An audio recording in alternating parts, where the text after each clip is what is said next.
Hello friends, मैं प्रियंका आप सबका स्वागत करती हूँ आपके अपनी यूट्यूब चैनल जतन हिनोम एकेडमी में।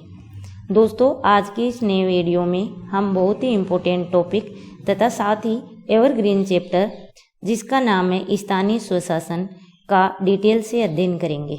साथियों, इससे पहले हमने केंद्र सरकार एवं राज्य सरकार का विस्तार से अध्ययन किया है। मैंने इस टॉपिक से रिलेटेड सारे इम्पोर्टेंट फैक्ट एक ही जगह जुटा लिए हैं।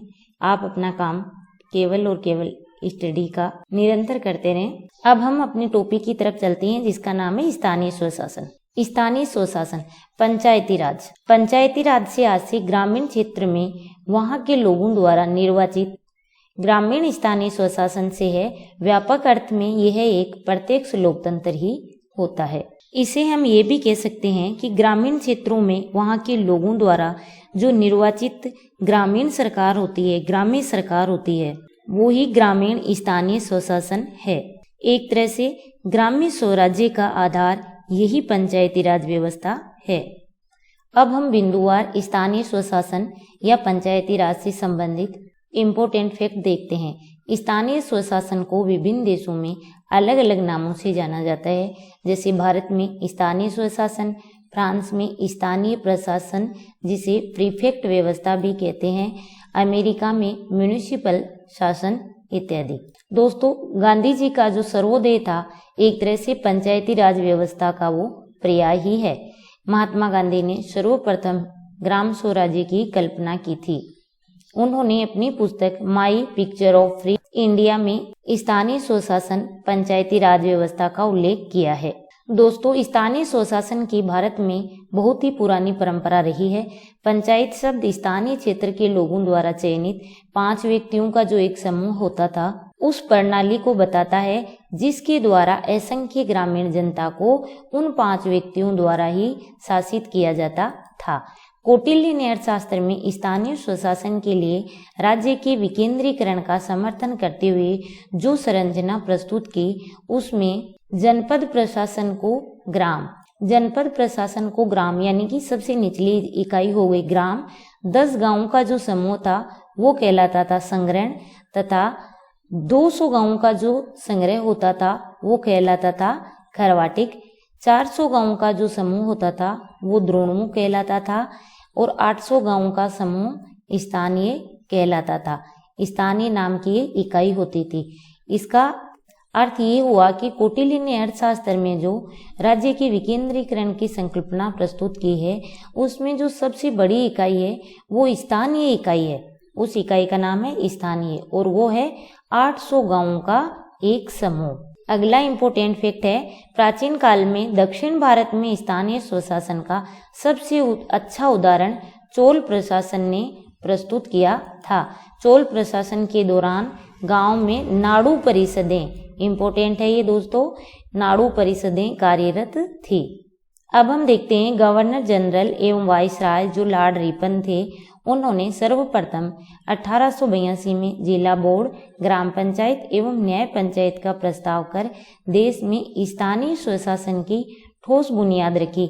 इसी कारण रिपन को देश में स्थानीय स्वशासन का पिता कहा जाता है। 1952 में सामुदायिक विकास कार्यक्रम की शुरुआत हुई। संविधान सभा में पंचायती राज व्यवस्था का समर्थन प्रसिद्ध गांधीवादी श्रीमन नारायण अग्रवाल ने किया था। संविधान सभा में पंचायती राज व्यवस्था जो स्थानीय स्वशासन है इसके संबंध में सबसे पहले समर्थन गांधीवादी विचारक थे श्रीमन नारायण अग्रवाल, इन्होंने किया था। पंचायती राज को संविधान के भाग 4 में जो हमने पहले नीति निर्देशक तत्व पढ़े थे उनमें ही जो अनुच्छेद 40 है उसमें पंचायती राज का प्रावधान किया गया है। ये बहुत ही इम्पोर्टेंट फैक्ट है, काफी बार पहले भी पूछा जा चुका है और इसके बार बार पूछे जाने की संभावनाएं बनी रहती हैं। अब हम देखते हैं कि जो पंचायती राज चुनाव है इनको करवाने का दायित्व राज्य निर्वाचन आयोग का है, जबकि हमने इससे पहले देखा था कि राज्य में जो विधानसभा के चुनाव होते हैं तथा लोकसभा के जो चुनाव होते हैं उन सबको करवाने का दायित्व किसका होता है, केंद्र के निर्वाचन आयोग का।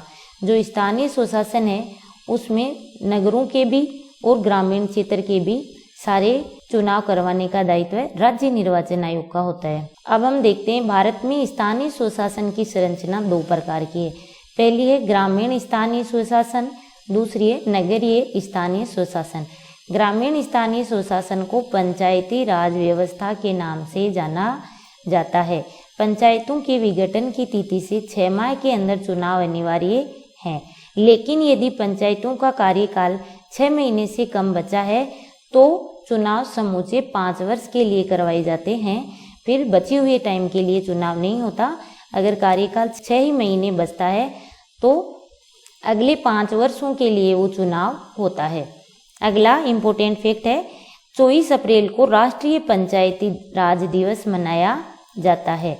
24 अप्रैल को ही राष्ट्रीय पंचायती राज दिवस क्यों मनाया जाता है? क्योंकि 24 अप्रैल 1993 को लागू 73वें संविधान संशोधन द्वारा संविधान में 11वीं अनुसूची एवं अनुच्छेद 243 में 16 अनुच्छेद और भारतीय संविधान में भाग 9 जोड़ा गया। पंचायती राज अधिनियम के अनुसार पंच, उप सरपंच तथा सरपंच अपना त्यागपत्र विकास अधिकारी को सौंपते हैं। साथ ही हम देखते हैं कि जो 73वां और 74वां संविधान संशोधन भारत में जब लागू हुआ तब देश के प्रधानमंत्री कौन थे? पीवी नरसिम्हा राव। 1993 में 73वें एवं 74वें संविधान संशोधन द्वारा इन्हें संवैधानिक दर्जा दिया गया, क्योंकि हमने ये देखा है कि 73वें संविधान संशोधन में जैसे 11वीं अनुसूची जोड़ी गई, वैसे 74वें संविधान संशोधन द्वारा 12वीं अनुसूची जोड़ी गई तथा भाग 9 जो 73वें संविधान संशोधन द्वारा जोड़ा गया भारतीय संविधान में, इसके साथ ही 74वें संविधान संशोधन में भारतीय संविधान के भाग 9 के को जोड़ा गया। इस तरह पंचायती राज एक संवैधानिक यानी जिनका कि भारतीय संविधान में प्रावधान है ऐसी व्यवस्था हो गई। 73वें एवं 74वें संविधान संशोधन के अनुसरण में राजस्थान सरकार ने राजस्थान पंचायती राज अधिनियम 1994 लागू किया। अब हम देखेंगे कि पंचायती राज अधिनियम 1994 जब राजस्थान ने लागू किया, इससे पूर्व भी राजस्थान की विभिन्न जो देसी रियासतें थी उनमें एक तरह से पंचायती राज कानून बनाए गए थे, जिनमें सबसे पहले 1928-29 के लगभग बीकानेर में देसी रियासत जो बीकानेर थी उसमें पंचायती राज कानून बनाया गया। सर्वप्रथम कहाँ? बीकानेर में 1928-29 में। उसके बाद जयपुर में 1938 के लगभग, सिरोही में 1943, भरतपुर में 1944 तथा करौली में 1949 में पंचायती राज कानून बनाए गए थे। राजस्थान में बीकानेर पहली रियासत थी जिसमें 1928 से 29 के लगभग ग्राम पंचायत अधिनियम पारित कर ग्राम पंचायतों को वैधानिक दर्जा दिया गया। बिहार पहला राज्य था जिसने देश में पंचायती राज संस्थाओं में महिलाओं के लिए 50% आरक्षण लागू किया। नेक्स्ट इम्पोर्टेंट फैक्ट है वर्तमान में पंचायतों के अधिकार क्षेत्र में 29 विषयों को रखा गया है।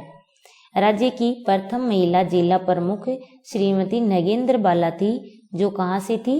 कोटा से, तथा साथ ही राज्य की पहली महिला सरपंच श्रीमती छगन बहन, ये थे गोलछा गांव जोधपुर से सरपंच बनी थी।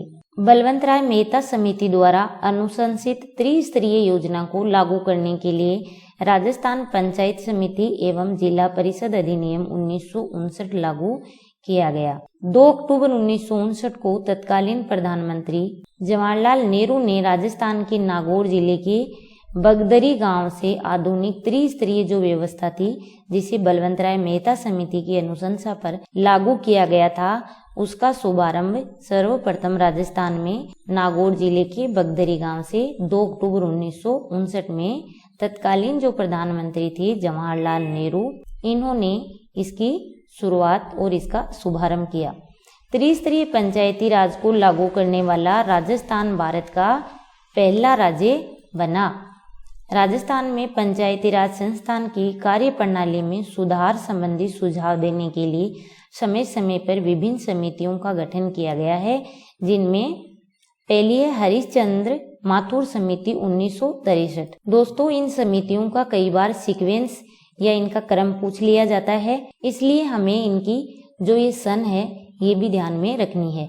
अब अगला जो सादिक अली समिति है, इसका 1964 भी दिया हुआ होता है, लेकिन जो राजस्थान बोर्ड की बुक्स हैं उनमें से मैंने ये तथ्य जुटाया है और वहाँ 1963 लिखा हुआ है। सादी कलिक समिति 1963, गिरधारी लाल व्यास समिति 1975, हरलाल सिंह खर्रा समिति 1990, अरुण कुमार समिति 1996, शिवचरण माथुर आयोग 2000 में बना था, गुलाबचंद कटारिया मंत्रिमंडलीय उप समिति 2004-5। राज्य में पंचायती राज के सशक्तिकरण को लेकर गुलाबचंद कटारिया की अध्यक्षता में गठित कमेटी ने अपनी रिपोर्ट में 2009 तक सभी जो 29 विषय हैं उनको पंचायती राज संस्थाओं को सौंपे जाने की सिफारिश की थी और वर्तमान में पंचायती राज संस्थाओं के पास 29 विषय ही हैं।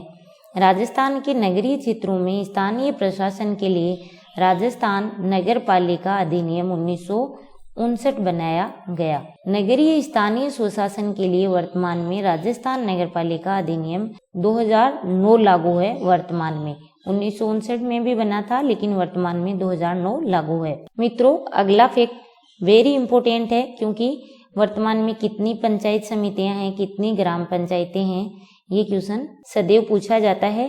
तो अब हम इसका जो लेटेस्ट है वो डेटाज देखते हैं।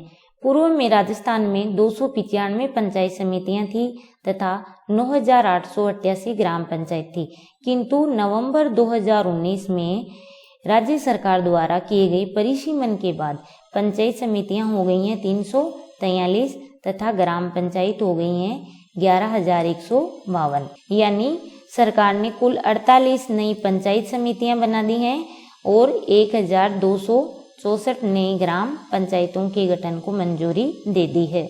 नेक्स्ट हम देखते हैं ग्राम सभा। प्रत्यक्ष प्रजातंत्र की अवधारणा को साकार करने वाली सबसे महत्वपूर्ण संस्था है ग्राम सभा, जिसमें 18 वर्ष आयु प्राप्त प्रत्येक नागरिक जिसका नाम पंचायत क्षेत्र की मतदाता सूची में हो वह ग्राम सभा का सदस्य माना जाता है। वेरी इंपॉर्टेंट फैक्ट है। कई बार पूछा जाता है कि ग्राम सभा में कौन शामिल होता है, तो ग्राम सभा में 18 वर्ष आयु प्राप्त प्रत्येक नागरिक जिसका केवल वहाँ की जो पंचायत है उसकी मतदाता सूची में नाम होना चाहिए, वो ग्राम सभा का सदस्य माना जाता है। 73वें संविधान संशोधन अधिनियम के माध्यम से ग्राम सभा को संवैधानिक मान्यता प्रदान की गई है। राजस्थान पंचायती राज अधिनियम 1994 के अध्याय 2 में ग्राम सभा के बारे में विस्तृत ब्यौरा दिया गया है, जिसमें कहा गया है कि प्रत्येक ग्राम पंचायत के लिए एक ग्राम सभा होगी। अब हम देखते हैं कि ग्राम सभा की बैठकों की अध्यक्षता कौन करता है। सरपंच करता है।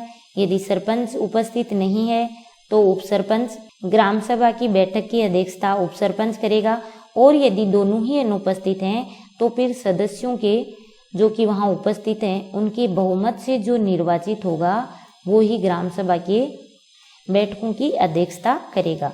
ग्राम सभा की किसी बैठक के लिए गणपूर्ति कुल संख्या के दशांश, वेरी इंपॉर्टेंट फैक्ट है, दशांश यानी 10वें हिस्से से ही होगी। 10वां हिस्सा उपस्थिति अनिवार्य है। ग्राम सभा की प्रत्येक वर्ष में कम से कम 2 बैठकें होंगी। पहली बैठक वित्तीय वर्ष की पहली तिमाही में होगी और दूसरी बैठक वित्तीय वर्ष की अंतिम तिमाही में होगी। ग्राम सभा के सदस्यों की कुल संख्या के 1/10 से अधिक सदस्यों या पंचायत समिति व जिला परिषद या राज्य सरकार द्वारा अपेक्षित किए जाने पर ग्राम सभा की बैठक अपेक्षा किए जाने के 15 दिवस के भीतर बुलाई जा सकती है। ग्राम सभा के बाद अब हम विस्तृत ब्यौरा देखते हैं ग्राम पंचायत का, जो वर्तमान में राजस्थान में है 11,152। संबंधित पंचायत समिति का विकास अधिकारी या उसके द्वारा निर्देशित व्यक्ति ग्राम सभा की बैठकों में उपस्थित होगा। ग्राम पंचायत अपने क्रियाकलापों के लिए ग्राम सभा के प्रति जवाबदेह होती है। ग्राम पंचायत राज्य सरकार की अधिसूचना के माध्यम से गांव या गांवों के समूह से बनी प्रत्येक पंचायत सर्किल के लिए एक ग्राम पंचायत होती है। ग्राम पंचायत को ग्राम सभा की कार्यकारी समिति भी कहा जाता है। ग्राम सभा की कार्यकारी समिति, प्रत्येक ग्राम पंचायत एक निगमित निकाय की तरह काम करेगी जिसका शाश्वत उत्तराधिकार एवं सामान्य मुहर होगी। आगे हम देखेंगे कि कितनी जनसंख्या पर एक पंचायत हो तथा उस पंचायत में कितने वार्ड होने चाहिए। राजस्थान पंचायती राज अधिनियम जो 1994 है के अनुसार 3000 तक की जनसंख्या वाली पंचायत में एक सरपंच तथा 9 वार्ड पंच होते हैं और 3000 से अगर ज़्यादा जनसंख्या है तो प्रत्येक 1000 अथवा उसके अंश पर 2 अतिरिक्त वार्ड पंच होते हैं। प्रत्येक ग्राम पंचायत के लिए एक सरपंच तथा ग्राम पंचायत के प्रत्येक वार्ड के लिए एक वार्ड पंच जनता द्वारा प्रत्यक्ष रूप से निर्वाचित होते हैं। पंच और सरपंच का चुनाव वही व्यक्ति लड़ सकता है जिसकी आयु कितनी हो, 21 वर्ष कम से कम हो तथा साथ ही वह उस पंचायत क्षेत्र का पंजीकृत मतदाता हो। ग्राम पंचायत का कार्यकाल पंचायत समिति एवं जिला परिषद की भांति 5 वर्ष रखा गया है। वैसे स्थानीय जो स्वशासन है, पंचायती राज जो संस्था है, इसमें प्रत्येक संस्था का कार्यकाल 5 वर्ष ही रखा गया है। नेक्स्ट है ग्राम पंचायत में प्रत्यक्ष निर्वाचन द्वारा भरे जाने वाले स्थान में अनुसूचित जाति, अनुसूचित जनजाति एवं अन्य पिछड़े वर्ग के नियम अनुसार स्थान चक्कर अनुक्रम के आधार पर आरक्षित होंगे, एक के बाद एक। महिलाओं के लिए स्थान का आरक्षण वर्गवार 50% होगा। पंचायती राज विषय संविधान की राज्य सूची में शामिल किया गया है। ग्राम पंचायत में सरकारी अधिकारी का पदनाम ग्राम सचिव होता है या फिर ग्राम सेवक भी कहा जाता है। अगला हम देखेंगे पंचायत अपने कार्य निष्पादन के लिए जितनी बार आवश्यक हो उतनी बार बैठक बुला सकती है, लेकिन 15 दिन में कम से कम एक बार पंचायत के निर्धारित स्थान पर बैठक बुलाया जाना अति आवश्यक है। बैठक में जो गणपूर्ति है वे कुल सदस्यों की 1/3 संख्या निर्धारित की गई है और पंचायत की बैठकों की अध्यक्षता भी कौन करता है? सरपंच करता है। पंचायत की बैठक में सभी निर्णय उपस्थित एवं मतदान करने वाले सदस्यों के बहुमत से किए जाते हैं। बैठक की अध्यक्षता कर रहे सरपंच या उपसरपंच को मतों के बराबर होने की स्थिति में निर्णायक मत देने का अधिकार होता है। ग्राम पंचायत के सरपंच और उपसरपंच को पद ग्रहण के 2 वर्ष बाद ही अविश्वास प्रस्ताव द्वारा हटाए जाने का प्रावधान है। ये ध्यान देने योग्य बात है कि सरपंच या उपसरपंच को पद ग्रहण के 2 वर्ष बाद ही अविश्वास प्रस्ताव लाया जा सकता है, 2 वर्ष से पहले नहीं। और ये अविश्वास प्रस्ताव निर्वाचित सदस्यों के 3/4 बहुमत से पारित होना आवश्यक है। अब हम देखेंगे पंचायत समिति जो वर्तमान में राजस्थान में है 343। पंचायत राज की त्रिस्तरीय संरचना का ये मध्यवर्ती सोपान है और इसे क्या कहा जाता है? पंचायत समिति। इसका कार्यकाल भी 5 वर्ष है। पंचायती राज अधिनियम 1994 के अनुसार राज्य सरकार जिले के भीतर किसी भी स्थानीय क्षेत्र को एक खंड के रूप में घोषित कर सकेगी, जिसके लिए एक पंचायत समिति होगी। पंचायत समिति में निम्नलिखित सदस्य होंगे: प्रादेशिक निर्वाचन क्षेत्रों से प्रत्यक्ष निर्वाचित सदस्य, पंचायत समिति क्षेत्र से प्रतिनिधित्व करने वाले सभी विधानसभा सदस्य तथा साथ ही पंचायत समिति क्षेत्र की सभी ग्राम पंचायतों के सरपंच। ये बहुत महत्वपूर्ण बिंदु है कि राज्य में पंचायत समिति का प्रधान होता है, वो अपना इस्तीफा देता है जिला प्रमुख को, यानी राज्य में पंचायत समिति का प्रधान अपना इस्तीफा जिला प्रमुख को देता है। पंचायती राज अधिनियम के अनुसार 1 लाख तक की जनसंख्या वाली पंचायत समिति क्षेत्र में 15 निर्वाचन क्षेत्र तथा इससे अधिक प्रत्येक 15,000 की जनसंख्या के लिए 2 निर्वाचन क्षेत्रों की वृद्धि होगी। पंचायत समितियों के कार्य संचालन में सामान्यतः प्रधान, उप प्रधान, विकास अधिकारी, प्रसार अधिकारी एवं अन्य कर्मचारी होते हैं। अगला बिंदु है प्रत्येक प्रादेशिक निर्वाचन क्षेत्रों के लिए एक प्रतिनिधि का चुनाव संबंधित निर्वाचन क्षेत्र के मतदाता करते हैं। बाद में पंचायत समिति के जो प्रादेशिक क्षेत्रों से निर्वाचित प्रतिनिधि होते हैं अपने में से ही एक प्रधान तथा एक उप प्रधान का चुनाव करते हैं। आगे हम देखते हैं कि 3/4 बहुमत से अविश्वास प्रस्ताव द्वारा प्रधान को हटाने का अधिकार भी इन्हें प्राप्त है। अधिनियम के प्रावधान के अनुसार पंचायत समिति अपने कार्य के लिए 1 माह में कम से कम 1 बैठक अवश्य आयोजित करेगी। बैठक के लिए गणपूर्ति सदस्यों की कुल सदस्य संख्या का 1/3 उपस्थिति निश्चित की गई है। तथा साथ ही बैठक में सभी प्रश्नों का विनिश्चय उपस्थित और मतदान करने वाले सदस्यों के बहुमत से किया जाएगा। नेक्स्ट है जिला परिषद, जिनकी संख्या है 33। ग्रामीण स्थानीय स्वशासन अर्थात पंचायती राज व्यवस्था की सर्वोच्च इकाई जिला परिषद है। प्रत्येक जिले में जिला परिषद की व्यवस्था की गई है। इसका कार्यकाल भी 5 वर्ष होता है। जिला परिषद पंचायत समिति व ग्राम पंचायतों तथा राज्य सरकार के बीच की कड़ी का काम करती है। किस किस के बीच में? जिला परिषद, पंचायत समिति व ग्राम पंचायतों तथा राज्य सरकार के बीच यह एक सेतु की तरह एक कड़ी के रूप में कार्य करती है। कौन? जिला परिषद। अगला है प्रत्येक तिमाही में कम से कम एक बैठक आयोजित करना जिला परिषद के लिए आवश्यक है।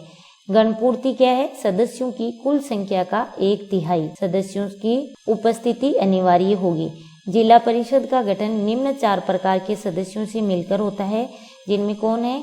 निर्धारित जो प्रादेशिक निर्वाचन क्षेत्रों से प्रत्यक्ष निर्वाचित सदस्य हैं वो, जिला परिषद क्षेत्र से निर्वाचित लोकसभा या विधानसभा सदस्य, जिला परिषद क्षेत्र से निर्वाचक के रूप में पंजीकृत राज्यसभा सदस्य और जिला परिषद क्षेत्र की समस्त पंचायत समितियों के प्रधान। अगला तथ्य है 4 लाख तक की जनसंख्या के लिए किसी जिला परिषद क्षेत्र में 17 निर्वाचन क्षेत्र एवं उससे प्रत्येक अतिरिक्त 1 लाख या उसके भाग की जनसंख्या के लिए 2 क्षेत्रों की बढ़ोतरी की जाएगी। निर्वाचन क्षेत्रों के लिए SC, ST एवं अन्य पिछड़ा वर्ग तथा महिलाओं के लिए नियमानुसार एवं चक्र अनुक्रम अनुसार ही आरक्षण होगा। जिला परिषद के प्रत्येक प्रादेशिक निर्वाचन क्षेत्र से एक प्रतिनिधि का निर्वाचन संबंधित क्षेत्र के मतदाता करते हैं। बाद में प्रादेशिक क्षेत्रों के निर्वाचित प्रतिनिधि अपने में से ही जिला प्रमुख तथा उप जिला प्रमुख का चुनाव करते हैं। अब हम देखते हैं कि जिला प्रमुख तथा उप जिला प्रमुख को हटाने का अधिकार किसे प्राप्त है। 3/4 भाग से अविश्वास प्रस्ताव द्वारा जिला प्रमुख एवं उप जिला प्रमुख को हटाने का अधिकार इन्हें प्राप्त है। ग्रामीण स्थानीय स्वशासन के बाद अब आगे हम देखेंगे साथियों नगरीय स्थानीय स्वशासन। संसद द्वारा 1992 में पारित एवं 1 जून 1993 से लागू 74वां संविधान संशोधन नगरीय निकायों को संवैधानिक स्तर प्रदान करता है। 74वें संविधान संशोधन के अंतर्गत संविधान में भाग 9A तथा कौन सी अनुसूची जोड़ी गई? 12वीं अनुसूची जोड़ी गई। हमने देखा था कि 73वें संविधान संशोधन में 11वीं अनुसूची जोड़ी गई और भाग 9 जोड़ा गया था, जबकि 74वें संविधान संशोधन में 12वीं अनुसूची और भाग 9A का निर्माण किया गया है भारतीय संविधान में। भारत में नगर के प्रशासन के लिए सर्वप्रथम अगर किसी संस्था का निर्माण हम देखते हैं तो वो है मद्रास में सर्वप्रथम नगर के प्रशासन से संबंधित संस्था का निर्माण हुआ था। 1770 के चार्टर एक्ट में मद्रास, कलकत्ता तथा मुंबई में नगर निगम की स्थापना हुई थी।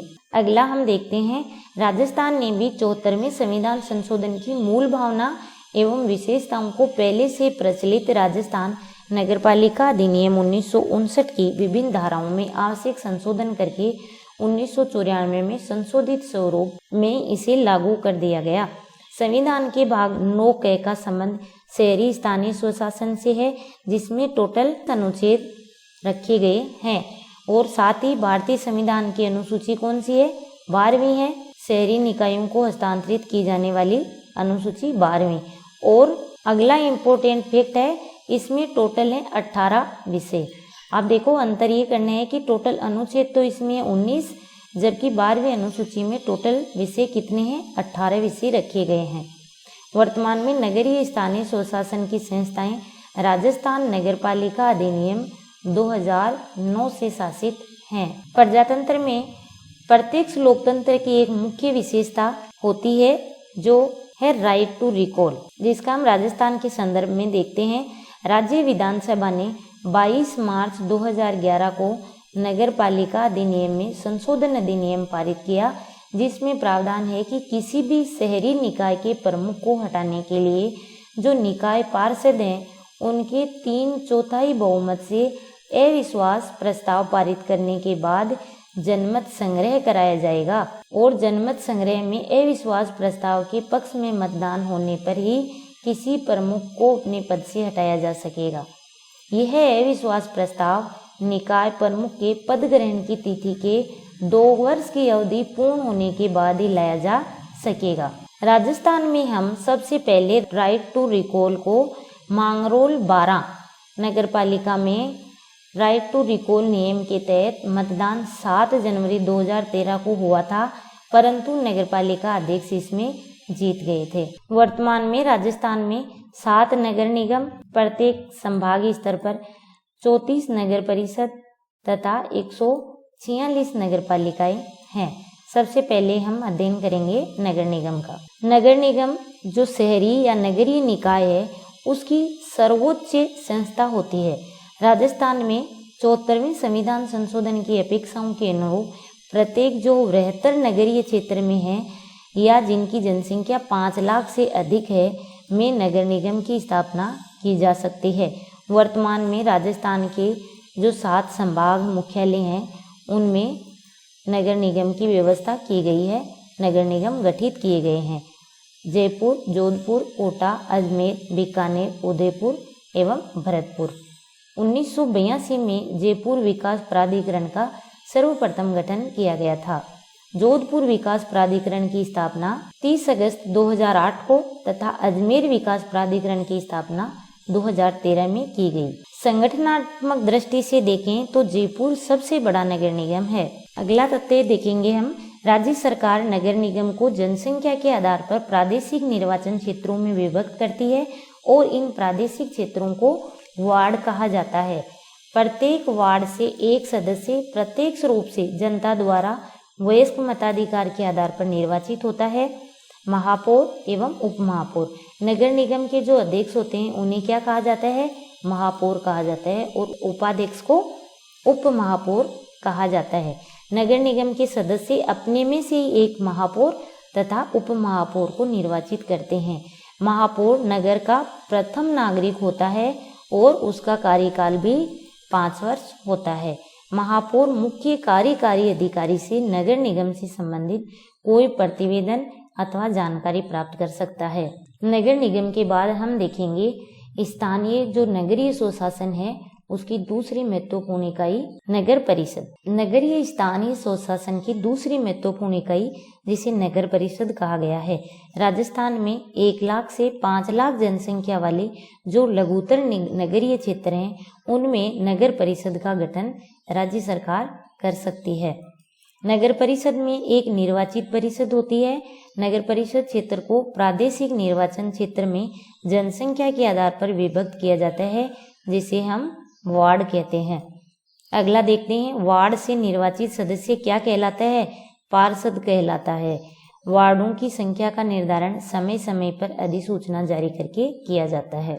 पार्षदों का निर्वाचन प्रत्यक्ष रूप से वयस्क मताधिकार द्वारा गुप्त मतदान से किया जाता है। संबंधित क्षेत्र के लोकसभा व विधानसभा सदस्य भी परिषद के सदस्य होते हैं। नगर परिषद के अध्यक्ष को सभापति कहा जाता है तथा उपाध्यक्ष को उपसभापति के नाम से संबोधित किया जाता है। इनका चयन नगर परिषद के निर्वाचित पार्षदों द्वारा अपने में से किया जाता है। देश में सभी राज्यों में नगर निकायों के गठन के लिए जनसंख्या को ही आधार माना गया है। अब हम देखेंगे नगर पालिका। अब देखते हैं साथियों नगर पालिका के गठन का क्या आधार रखा गया है। राजस्थान में भी जनसंख्या के आधार पर 1 लाख से कम जनसंख्या वाले छोटे संक्रमणकालीन नगरीय क्षेत्रों में नगर पालिका की स्थापना की गई है। गांव से नगर बनने वाली जो संक्रमणकालीन क्षेत्र जिसे कहा गया है, संक्रमणकालीन छोटे नगरीय क्षेत्रों के लिए 74वें संविधान संशोधन में नगर पंचायत के गठन का प्रावधान किया गया। लेकिन राजस्थान सरकार ने नगर पंचायत के स्थान पर नगर पालिका बोर्ड का गठन किया है। नगर पालिका क्षेत्र को प्रादेशिक निर्वाचन क्षेत्र के रूप में जनसंख्या के आधार पर वार्डों में विभक्त किया जाता है। सामान्य कार्य निष्पादन के लिए प्रत्येक नगर निकाय में कम से कम दो माह में एक बैठक अवश्य होनी चाहिए। अंतिम फैक्ट हम देखते हैं, नगर पालिका बोर्ड के सदस्य अपने में से ही एक सदस्य को अध्यक्ष तथा दूसरे को उपाध्यक्ष निर्वाचित करते हैं। आशा करती हूँ साथियों का आपको मेरा ये वीडियो जरूर पसंद आया होगा। चैनल से जुड़े रहने के लिए चैनल को सब्सक्राइब अवश्य करें, वीडियो को लाइक करें, ज्यादा से ज्यादा शेयर करें ताकि हमारे अन्य साथी भी इस सारगर्भित तथ्यात्मक सामग्री से अधिकाधिक लाभान्वित हो सकें। एक बार फिर से शुक्रिया, धन्यवाद।